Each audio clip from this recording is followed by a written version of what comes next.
So I'm going to review the NESPRESSO Essenza Mini. It comes in this box. It doesn't come with that sort of film, but it seemed protected enough in this, it came fine. It's really small, as you can see. It's nice and compact. So I'm going to start from the back and work my way forwards. Here is the reservoir, which is filled up. I found it tricky at first to lift it out. I found the easiest way is to lift this up and it disconnects at the back, and then it sort of just clicks back in, and it holds enough water for about 2 mugs. It does have these power buttons, and they basically do espresso or lungo, I think it is. I found that the lungo, which is the larger one, doesn't fill it up to the glass, up to the cup in full, but I'll walk you through how to do that and actually reach it up to the top. So I'm going to go and turn it on. In terms of the cable, it doesn't have a cable tie like a kettle would, you know how it wraps underneath. So I've stretched it as far away as I can to keep the cables tidy as I can. It has an energy saving mode, which I don't really understand why they'd have it. I just turn it off when it's not in use, but it apparently goes off after 8 minutes. To turn it on, you literally just press any of these buttons and it'll start to heat up. It's flashing to show you it's heating, and it will stay fixed light once it's ready. It doesn't make any noise.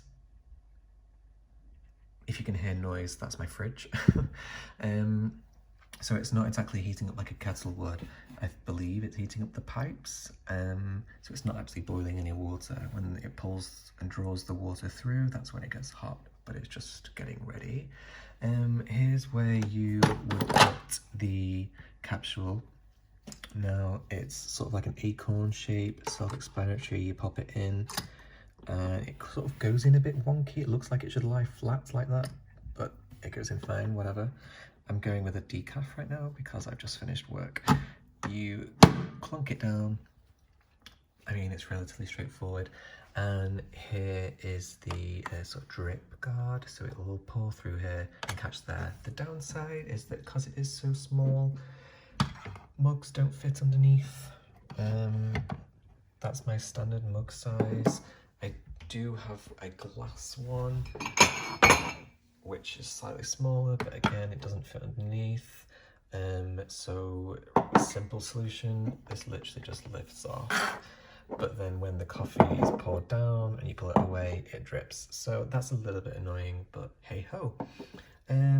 It does actually, on Nespresso's website, have an offer. If you're a new customer and you buy 150 capsules, I think it was, you get 2 mugs which do fit underneath for free. So, well, for free included. So they're on their way to me. So I'm going to put the mug under and show you how it works. It's ready, it didn't take that long, and I'm going to press the button for a lungo decaf.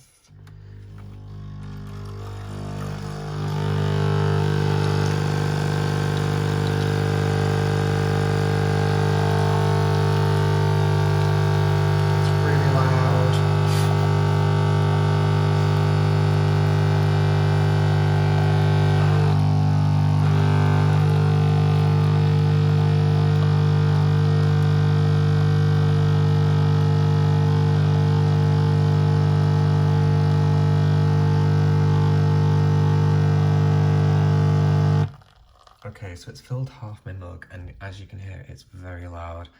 On the reviews, it didn't imply it was that loud. I've probably disturbed my neighbours.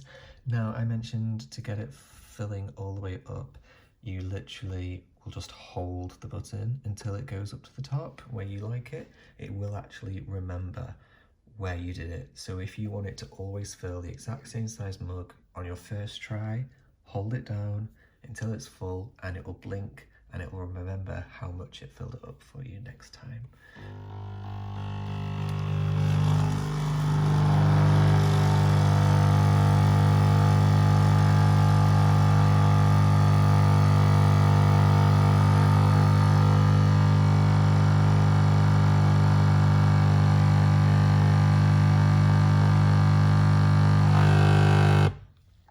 Okay, that will do. Now, drippity drip drip. I'm gonna have to do a quick exchange. Just in time. Now, the capsule that we put in, I'm gonna lift this up and you'll see it drop down. And now it's disappeared and it's gone into, if I pull this out, oops, the capsules go in there. So you literally just chuck those away and you can rinse that. I believe I read online it's dishwashable stuff. I don't believe it. I'm going to be hand washing it. And that's it basically. My Nespresso Essenza Mini. I like it. It was 70 quid from Currys. I waited a year and a half for the price to come down. Still never did. It's always been 70 quid, so I just gave in and I've got it now. And it does actually come in the box with with a flyer and with a starter kit of pods. So not too bad value, to be fair. And I like the app. It comes with an app so you can manage it. It doesn't have anything like Bluetooth, turn it on when you want or anything like that. It's just an app to be able to order more capsules, and they do subscriptions as well. Value for money, not bad. Each pod is about 38 to 40p, something like that. So for a cup of coffee for 40p, not bad considering if I went to Starbucks it would be like £2.50. So it's all right. And I've now got 150 capsules on their way to me. And that lasts me for a third of the year. So not bad, quite happy with it. Could be quieter, they're the cons. And I'm going to say it could be bigger. Obviously, there are bigger models. I did go for the small because I didn't want it to be out of place with my kitchen. Fab, there you go. Hope that was helpful to someone.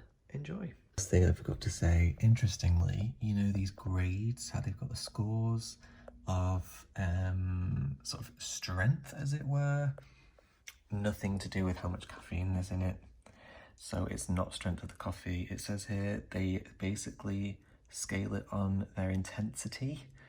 Intensity meaning the bitterness, basically the coffee experience. It's nothing, it has nothing to do with the amount of caffeine in the coffee.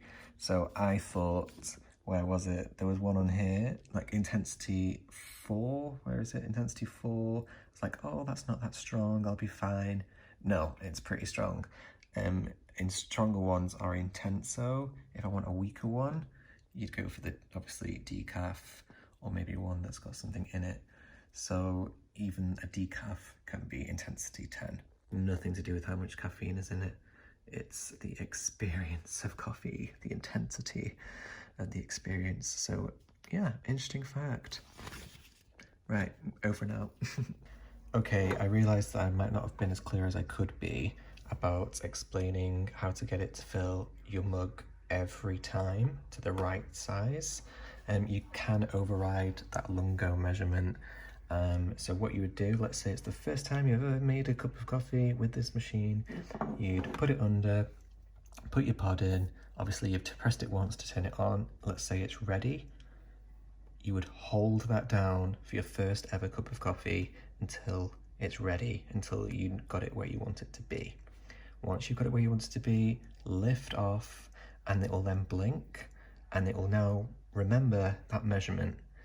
Let's say it's day 2 and you want another cup of coffee, you put it under, then you press it once to turn it on, and you press it once to go, and it would remember where you filled it last time. I hope that makes sense.